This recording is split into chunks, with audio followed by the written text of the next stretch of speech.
Alrighty, ladies and gentlemen, it's time to talk waterproofing. Hello.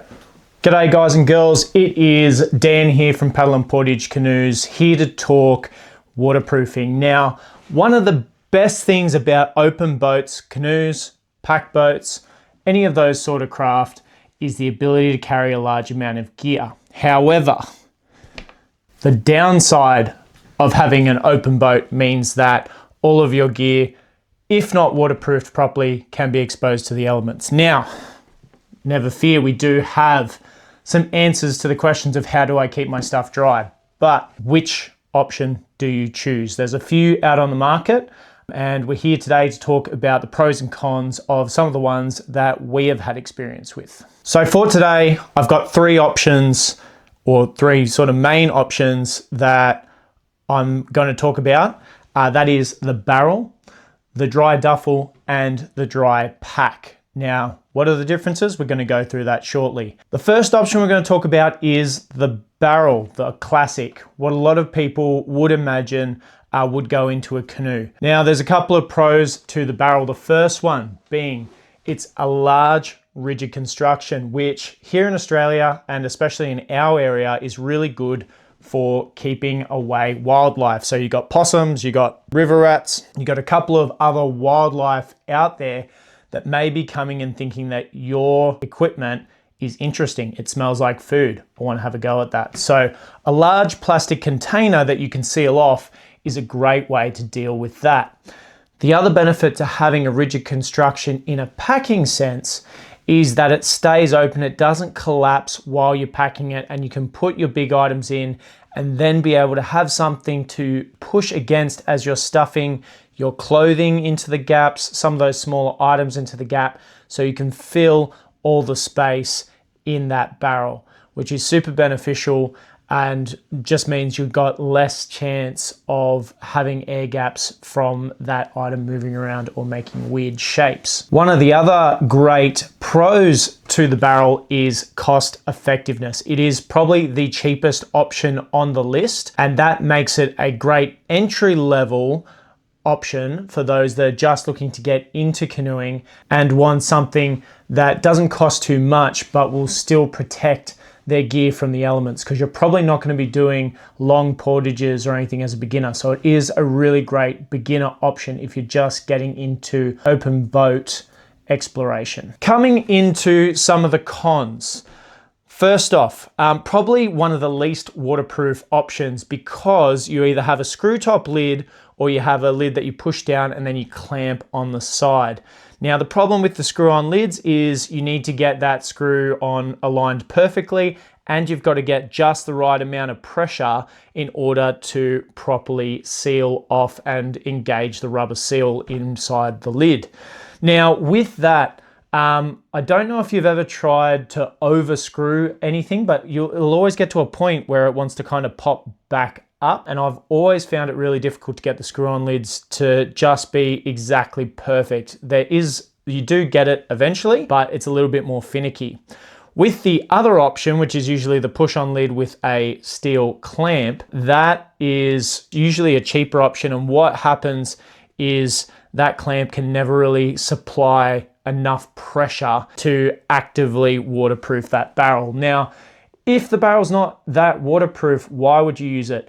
The main reason is it's great for keeping out weather. However, I would say if you're in a situation where you potentially could capsize, or you're worried about capsizing, or you just want that peace of mind if you were to go in, I would say the barrel might not be the right solution for you. Another downside to a barrel, again, is that rigid construction. As with a lot of things, the thing that makes it good can also be a downside. So when I say the rigid construction can be a downside, if you are buying online, you'll often find that that volume is set. And I don't know if you've ever tried to ship something online, but usually volume and weight is the thing that will determine how much something is to ship. Now, a 60-litre barrel that can't fold down is usually going to mean that your shipping will be more expensive than the barrel itself. The last two factors to consider whether or not a barrel is for you are that the barrel is not designed to put on your shoulders straight out of the box. You kind of need to get an alternative solution. Now, they do have barrel harnesses, but then you're starting to put yourself up into the entire system costing similar to what one of our other options would have been. So you're looking at a barrel harness of around $250, and the barrel itself might have cost $60, but then the shipping would have cost $80. So now the total expenditure for that system might not actually work in your favor if you were going for cost effective. The last thing being opening size. When you're thinking about a barrel, often the opening size isn't the same width as the overall volume of the barrel. Now, if you've got hiking equipment that you're also taking canoeing, that shouldn't be too big of an issue for you. But if you're looking to take some of those additional luxuries with you out in the canoe, sometimes they might be a little bit larger. I've often seen people trying to fit a big cooking pan, like cast iron pan or something, in a barrel, and it just doesn't work because that opening size is a little bit too small. So that's the last thing to think about when considering your barrel. Okay, time to get into our second option, and that is the dry duffel. Now, it's really hard to not get confused when you're talking about dry duffels versus dry packs, because often in the marketing, a dry duffel is still called a dry pack. So the way we distinguish between a dry duffel versus a dry pack is going to be the opening system. So a dry duffel is going to be using a dry zip system, which allows you to essentially open the whole length of the bag.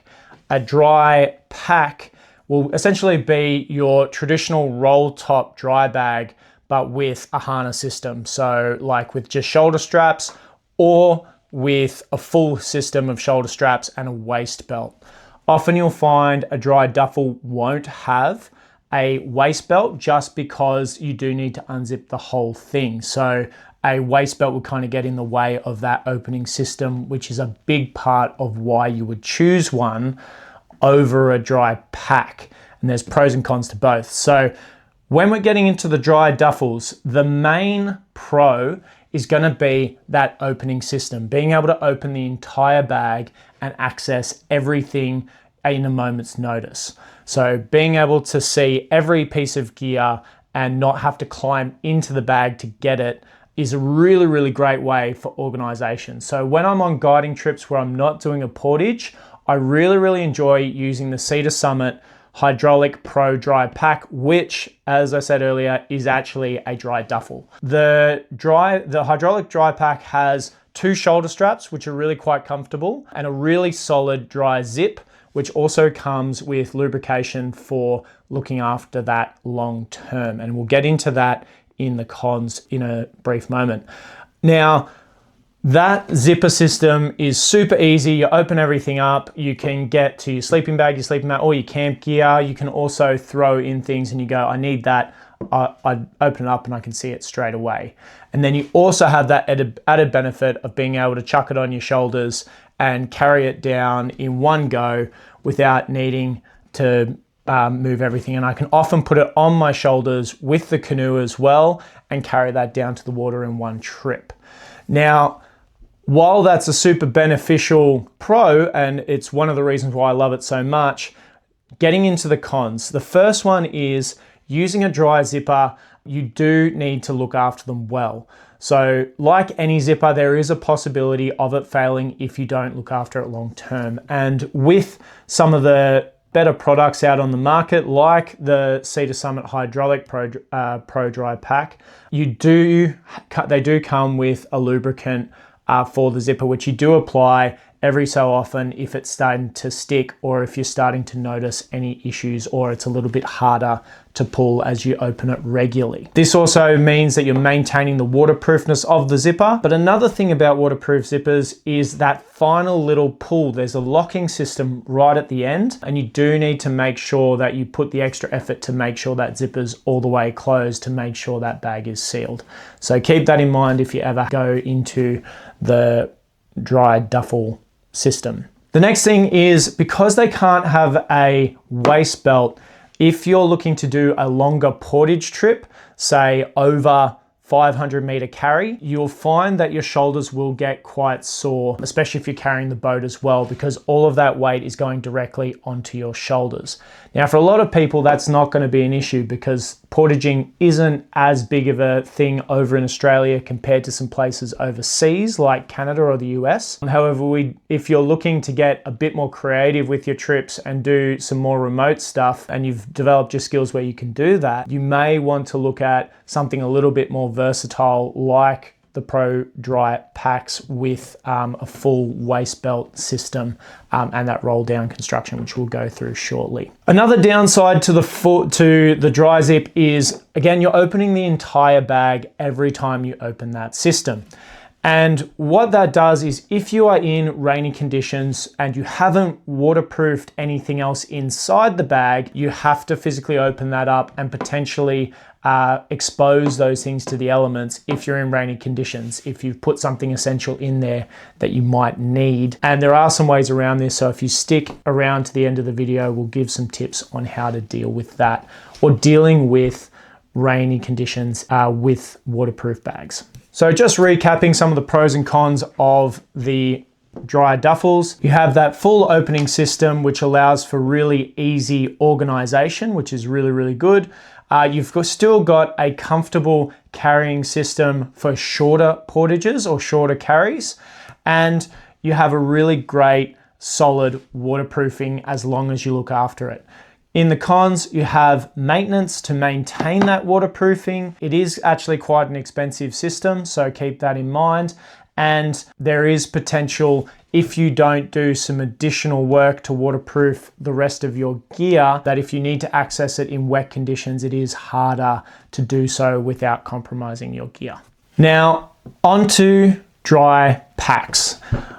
I'm a huge fan of a dry pack, but mainly for the types of trips that I like to do, to change up from the standard formula of drive to a river, get your stuff out on the river and go for a flat water paddle or a white water paddle. I really enjoy some of those more unique trips where you might need to work a little bit harder to get to the river system, and those involve some portaging, some carrying, a bit of extra work. So I have found that the Seal Line Pro Dry Pack has been my favorite dry pack that I've ever used, and the reason for it is that full harness system.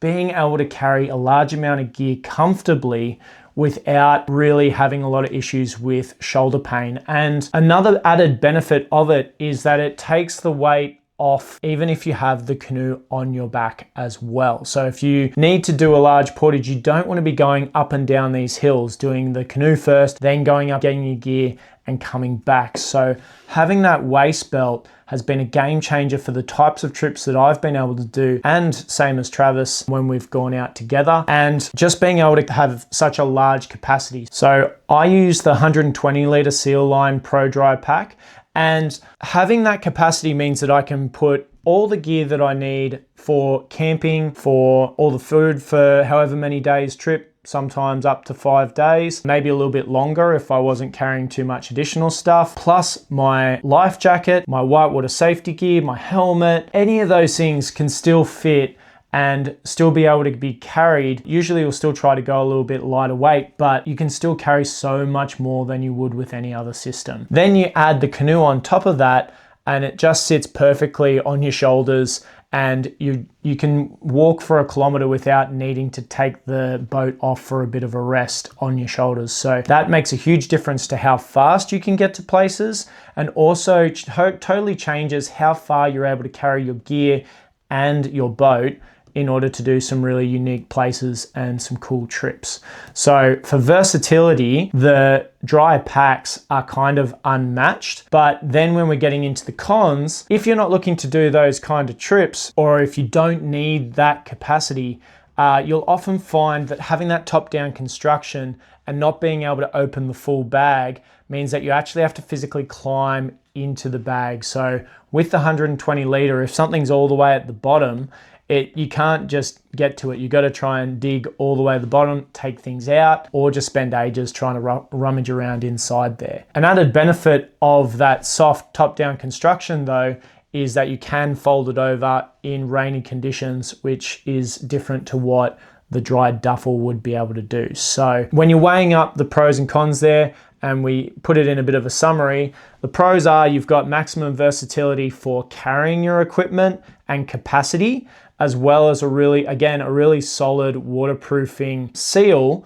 However, your organization suffers due to the sheer size and top-down construction, and obviously another expensive option when you start getting into these specialized products that need to put a lot more in to meet the niche of what you're looking for. So those are some things to keep in mind about the Pro Dry Pack. Again, versatility is great, capacity is great, but yeah, organization would probably be the main thing that differs from the dry duffels if you're looking at those systems. Now, I said I would give you some tips at the end of this video, and the main problem that plagues anyone that goes, I'm going to use one waterproofing system and trust that completely, is that as soon as you open that one system, you're compromising your gear. And that's fine on a nice sunny day. However, when we start getting into conditions where we're going rain, hail, or shine, if you're a super keen adventurer, what then happens is you trust that system, you put everything in that bag, and then it gets to rainy conditions and you go, oh, I need my rain jacket, I need my head torch, I need something in this bag, but I haven't done any additional waterproofing on the inside. So there's two things you can do to counteract this.